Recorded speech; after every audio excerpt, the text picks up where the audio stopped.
अस्सलाम वालेकुम। हज 2024 की एक बहुत बड़ी खबर सामने आई है। 450 से ज़्यादा हाजियों को लाने वाला एक जहाज़ ख़तरनाक हादसे से दो चार हुआ और ये हादसा जो है देखने में ख़तरनाक है, लेकिन ये इतना संगीन हो सकता था कि बस अल्लाह रब्बुल इज़्ज़त का कोई ख़ास फ़ज़ल और करम हुआ। हम आपको वीडियोज़ और तस्वीर भी साथ साथ दिखाते रहेंगे। अंदाज़ा कीजिएगा कि कितना बड़ा हादसा हो सकता था, लेकिन इसके पीछे मैं समझूंगा कि गफलत और लापरवाही और इन्वेस्टिगेशन होगी बड़े पैमाने के ऊपर, तब पता चलेगा कि ये क्या हुआ। ये जहाज़ पूरा साल ग्राउंड रहता है क्योंकि जहाज़ बहुत पुराने हो चुके हैं और साल में सिर्फ हाजियों को मुंतकिल करने के लिए ये बोइंग 747 का इस्तेमाल किया जाता है। ये गरोडा इंडोनेशियन एयरलाइन है, इंडोनेशिया से इसका ताल्लुक़ है और ये जनाब अली हुज्जाज को मुंतकिल करने के लिए ये परवाज़ उड़ी थी। बड़ा जहाज़ है, डबल डेकर होता है और इसके अंदर 400 तकरीबन कहते हैं कि 80 के करीब अफराद होते हैं, लेकिन इसमें भी 450 से ज़्यादा हुज्जाज थे।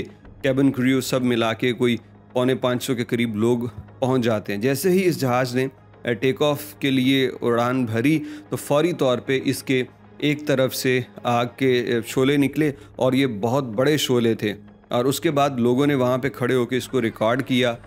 एक तरफ तो एयरपोर्ट स्टाफ ने इसको रिकॉर्ड कर लिया, दूसरी जानिब हुज्जाज को जो छोड़ने आए थे उनके रिश्तेदार बाहर खड़े होके ये वीडियो बना रहे थे और फिर उसके बाद वो बड़े इस पे परेशान भी हुए कि जहाज़ से आग निकली है, अल्लाह खैर करे। फौरी तौर पे एयर ट्रैफिक कंट्रोल ने अमले को इत्तला दी, पायलट ने जहाज़ को है वो वापस लेके आया। लेकिन ख़तरे की बात ये थी कि एक तरफ तो आग निकली, जहाज़ का एक इंजन बिल्कुल बंद हो गया और दूसरा ये है कि जहाज़ इंडोनेशिया से सऊदी अरब जाएगा, फुल भरा हुआ है, इसके अंदर फ्यूल जो है।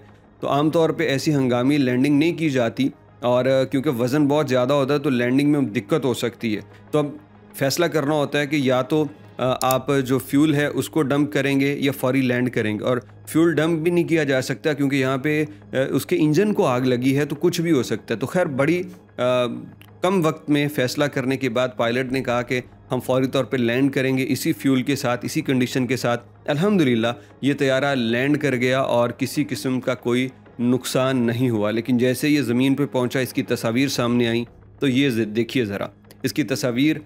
इसका इंजन जो है मुकम्मल तौर पे वो तबाह हो चुका है। अब टूट के नहीं गिरा, लेकिन उसके जितने भी पाइप्स हैं, जितनी भी उसकी ट्रांसमिशन और उसका हाइड्रोलिक सिस्टम है, वो सारे का सारा डैमेज हो चुका है। इसका जो बाहरी कवर है बैक साइड का वो बिल्कुल टूट चुका है और ये इंजन मुकम्मल तौर पे ये बंद हो गया। इसके अंदर कोई परिंदा नहीं टकराया, इसके अंदर कोई और डैमेज सिस्टम नहीं था, सिर्फ ये पुराना होने की वजह से ऐसा हुआ। और इस पे लोगों ने अल्लाह का शुक्र अदा किया कि कुछ हो जाता तो ये सारे के सारे बंदे समझ लीजिए कि अल्लाह को प्यार हो जाने थे। तो इसको अब रिप्लेस करने की बातें भी की जा रही हैं, लेकिन शुक्र अदा किया जा रहा है अल्हम्दुलिल्लाह कि ये जहाज़ किसी बड़े हादसे से दो चार नहीं हुआ। 747 बहुत से तैयारों को दुनिया अब उनकी लाइफ ख़त्म होने पे नकारा कर चुकी है, लेकिन अभी भी कई मुल्क ऐसे हैं जहाँ पे इकॉनमी के मसाइल हैं तो वो इन पुराने तैयारों को इस्तेमाल कर रहे हैं। बहुत जल्द ये तैयारे भी रिप्लेस कर दिए जाएंगे, लेकिन दुआ है कि किसी बड़े साने से पहले ही अगर इसको बंद कर दिया जाए तो बेहतर होगा।